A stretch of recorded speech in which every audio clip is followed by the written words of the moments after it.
Not a lot of people actually know what we do or even heard of us.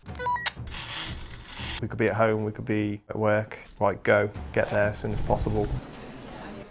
It's a sort of like adrenaline feeling that comes through. If we didn't do it, no one would do it. There's no one else out there doing what we do. We are everyday people doing this every day. Save lives is ultimately what we want to do. If someone's obviously in need, there's someone out there, time is of the essence for them. Every missing person is an emergency.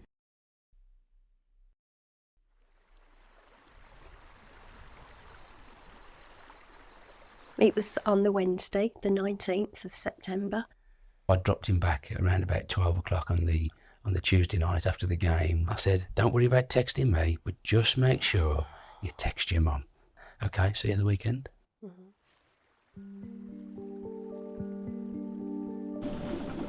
I was at work, my phone went standby, missing person in Worcester, and that's all we get early doors as a trigger, just for us to start getting our thoughts together and getting our kit ready.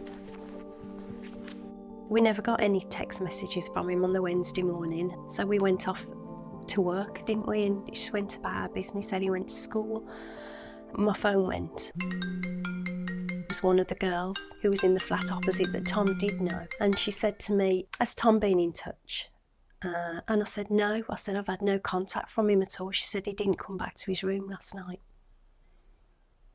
And God, it makes you stomach, you know, the On the way there, we know very little. We've just got possibly a name, age, and a basic description of who we're looking for. I go into a bit of a zone of like thinking about how you're going to go into that search. You get a different head on, really. You're sort of going through the scenario in your head. You're hoping that it's a good outcome. You have to sort of prepare yourself for things that you may see, but be able to deal with that in a professional way. That Wednesday night, I do remember West Mercia Search and Rescue. They'd already turned up. They'd got guys out on a dinghy, and I couldn't even think about the water side of things. I thought if he'd got into trouble, if he had gone in the water, he would have been able to get himself to safety. And just thinking, no, you won't find him. You won't find him in there.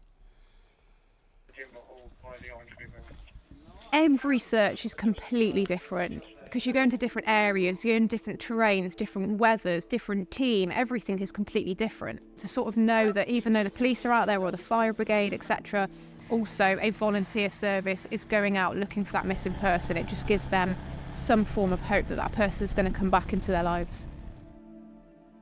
The job that the search and rescue do is phenomenal, absolutely phenomenal. Just as we were there every day, they were there every day. We'd get to Worcester and the command centre would be set up in the car park by the river. The boats would be on the river. There'd be guys, you know, trudging the sides of the river. They were there every single day. A lot of the public don't realise what we do, or they don't realise that we are all volunteers. So if we're not doing a call out, we are actually probably somewhere shaking a bucket outside of a superstore. We have to do that out of our own time to make sure that we can stay operational for the local community. You never lose hope. While there's no news, you know, there's still hope. And I thought, well, I'll look for him forever. You know, I can never stop looking for him.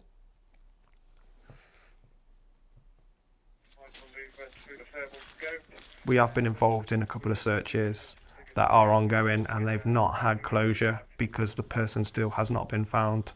So for us, it's a case of if we can get someone that closure, that's paramount either way. On the 9th day, the Friday, it was a Friday afternoon, really warm day. We'd gone down, hadn't we, in the daytime, and we got a call on the way back, and it was our liaison officer. And I think we knew then, didn't we?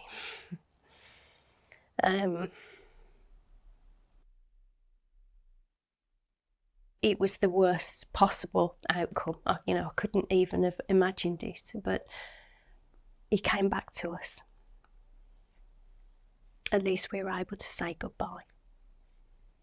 That's what we needed more than anything at all. just to get him back so we could say goodbye properly.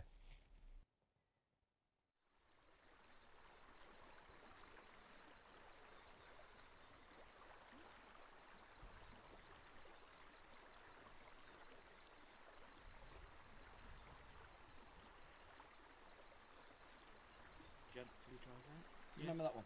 What I would say I think it was me and Katie, wasn't it? They were magnificent, absolutely magnificent. Thank you isn't good enough, to be honest with you.